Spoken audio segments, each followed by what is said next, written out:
ചപ്പാത്തിക്കോ ഇടിയപ്പത്തിനോ നമ്മളെ ഏറ്റവും ഇഷ്ടപ്പെട്ട പത്തിരിക്കോ അങ്ങനെ എന്തിനു വേണമെങ്കിൽ നമുക്ക് സുഖമായിട്ട് കഴിക്കാൻ പറ്റുന്ന ഒരു പലഹാരക്കറി ആയിട്ട് നമുക്ക് തന്നെ കാണാം. നന്നായിട്ട് എണ്ണ ചൂടാക്കി കടുക് ഇട്ട് കൊടുക്കാം. കടുക് ഇട്ടതിന് ശേഷം നമുക്ക് ഒരു സവാള, കുറച്ച് വലിയ സവാളയാണ് എടുത്തിരിക്കുന്നത്, ആ സവാള നന്നായിട്ട് വഴറ്റി കൊടുക്കാം. നമുക്ക് ഒരു നന്നായി വഴണ്ട് വരണ ആ ലെവലിലേക്ക് ഒന്ന് വഴറ്റി കൊടുക്കണം. ചില റെസിപ്പീസിൽ സവോള നന്നായിട്ട് വഴറ്റേണ്ട ആവശ്യം ഉണ്ടാവില്ല, ചിലതിൽ നന്നായിട്ട് വഴറ്റണം. അപ്പോൾ ഇതിലേക്ക് ഒന്ന് ജസ്റ്റ് ഒന്ന് വഴഞ്ഞു വരുന്ന സമയത്ത് നമുക്ക് ഈ പച്ചമുളക് ഇട്ട് കൊടുക്കാം. ഇത് നമുക്ക് അധികം നമ്മൾ മുളക് പൊടി ഇട്ട് കൊടുക്കുന്നില്ല, ഇതിലേക്ക് നമുക്ക് മുളക് പൊടി ഒട്ടും ആവശ്യമില്ലാത്തതുകൊണ്ട് തന്നെ നമ്മൾ സവോളയും പച്ചമുളകുമാണ്, എരിവിന് ആവശ്യമുള്ള മുളകും അതേപോലെ തന്നെ കുരുമുളക് പൊടി ഇട്ടിട്ടാണ് നമ്മൾ ഈ എരിവ് അഡ്ജസ്റ്റ് ചെയ്യുന്നത്. എരിവ് കുറച്ച് കൂടുതൽ വേണ്ടവർക്ക് പച്ചമുളകോ അല്ലെങ്കിൽ കുരുമുളക് പൊടിയോ നമുക്ക് അതിൻ്റെ എരിവിൻ്റെ അനുസരിച്ച് മാറ്റി ഉപയോഗിക്കാവുന്നതാണ്. അപ്പോൾ ഇത് നന്നായിട്ടൊന്ന് വഴറ്റി വരണം. അതിനുശേഷം നമുക്ക് പെട്ടെന്ന് വഴണ്ടി വരാൻ നമുക്ക് എല്ലാവർക്കും അറിയുന്ന പോലെ കുറച്ച് ഉപ്പിട്ട് കൊടുക്കാം.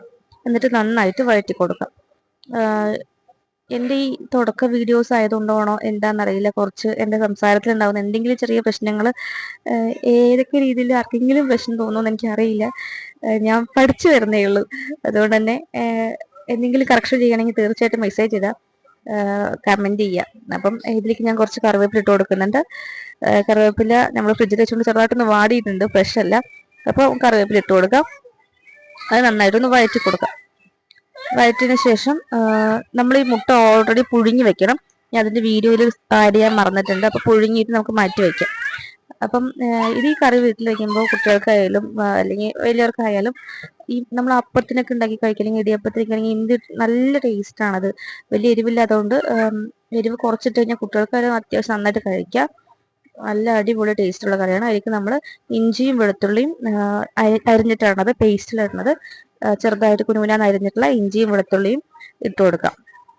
അത് നന്നായിട്ട് വഴറ്റി കൊടുക്കുക. ഞാൻ ആദ്യമേ പറഞ്ഞ പോലെ തന്നെ സവോള നന്നായിട്ട് വഴണ്ടി വരണം.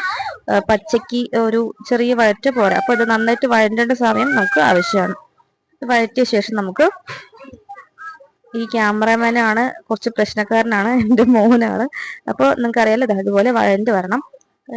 സാധാരണ നമ്മൾ ഇടിയപ്പോ അല്ലെങ്കിൽ ചപ്പാത്തിയോ അല്ലെങ്കിൽ നമ്മളെ ആപ്പോ അങ്ങനെയൊക്കെ ഉണ്ടാക്കുമ്പോൾ ഞാൻ പെട്ടെന്ന് എനിക്ക് ഉണ്ടാക്കാൻ പറ്റുന്ന ഒരു കറിയാണത്. കാരണം എൻ്റെ കുഞ്ഞാപ്പൂന് മുട്ടക്കറി അല്ലെങ്കിൽ മുട്ട വിഭവങ്ങളൊക്കെ വളരെ ഇഷ്ടമുള്ളത് തന്നെ ഞാൻ ഏറ്റവും കൂടുതൽ ചൂസ് ചെയ്യുന്ന ഒരു വിഭവം ചോദിച്ചു കഴിഞ്ഞാൽ മുട്ട ഉപയോഗിച്ചിട്ടുള്ള കറികളായിരിക്കും.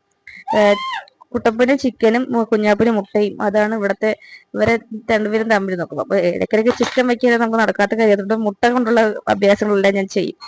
അങ്ങനെ മുട്ടകളിൽ ഒരുപാട് കറികൾ പരീക്ഷിച്ചിട്ടുണ്ട്. നമുക്ക് വഴി ഓരോ കറികളായിട്ട് കാണാം. അപ്പം ഇത് നന്നായിട്ട് വഴറ്റിയ ശേഷം ഇതിലേക്ക് നമുക്ക് തേങ്ങാപ്പാൽ ആവശ്യമുണ്ട്. അപ്പോൾ തേങ്ങ ആദ്യമേ എടുത്ത് പാലെടുത്ത് മാറ്റി വെക്കാം. നമുക്ക് 2 പാലും വേണം, കുറച്ച് 1-ാം പാലും പിന്നെ 2-ാം പാലും. അപ്പോൾ രണ്ടും മാറ്റി വെക്കുക. അതിന് ശേഷം നമുക്ക് ഒരു തക്കാളി ഇട്ട് കൊടുക്കുകയാണ് ഞാൻ.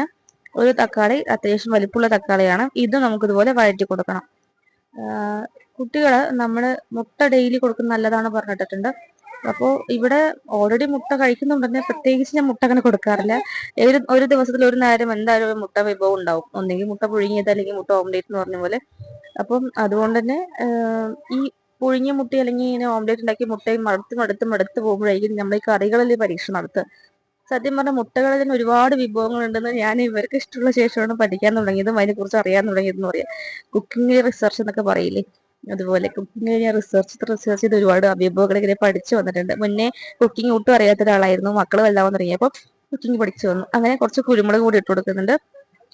ഗരം മസാല ആദ്യം കുറച്ച് ഇട്ട് കൊടുക്കാം. ലൈറ്റായിട്ട് കുറച്ച് ഗരം മസാല ഇട്ട് കൊടുക്കാം. അതിനുശേഷം നമുക്ക് ആവശ്യത്തിനുള്ള കുരുമുളക് പൊടി നമുക്ക് ഇട്ട് കൊടുക്കാം. അപ്പം ഗരം മസാലയും കുറച്ച് മല്ലിപ്പൊടിയാണ് ഇട്ട് കൊടുത്തിരിക്കുന്നത്. മല്ലിപ്പൊടി നമുക്ക് മുളക് പൊടി ഞാൻ പറഞ്ഞ പോലെ തന്നെ ഇടുന്നില്ല, അതിന് പകരം നമ്മൾ മല്ലിപ്പൊടി ഇട്ട് കൊടുക്കുന്നത്. അപ്പം പിന്നെ കുറച്ച് മഞ്ഞൾപ്പൊടി, ലൈറ്റായിട്ട് കുറച്ച് മഞ്ഞൾപ്പൊടി ഇട്ട് കൊടുക്കുക. അതിൽ കുറച്ച് കുരുമുളക് പൊടി ഇട്ട് കൊടുത്തിട്ട് നന്നായിട്ട് അതിൻ്റെ ഒരു പച്ചമണം മാറുന്ന പോലെ വഴറ്റി കൊടുക്കുക.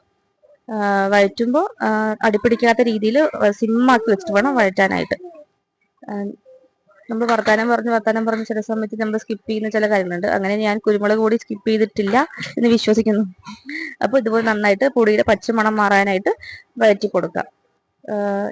ഈ വഴറ്റിയ ശേഷമാണ് നമുക്ക് കുറച്ച് ഇതിലേക്ക് വെള്ളം ഒഴിച്ചു കൊടുത്തിട്ട് ഈ ഒരു മസാലകൾ ഒന്ന് സെറ്റാക്കാനായിട്ട് വെക്കണം. അതിനുശേഷമാണ് നമുക്ക് തേങ്ങാപ്പാലായിട്ട് ഒഴിച്ചു കൊടുക്കാനായിട്ട്. അപ്പോൾ നമുക്കൊന്ന് ചൂടാക്കി എടുക്കാം.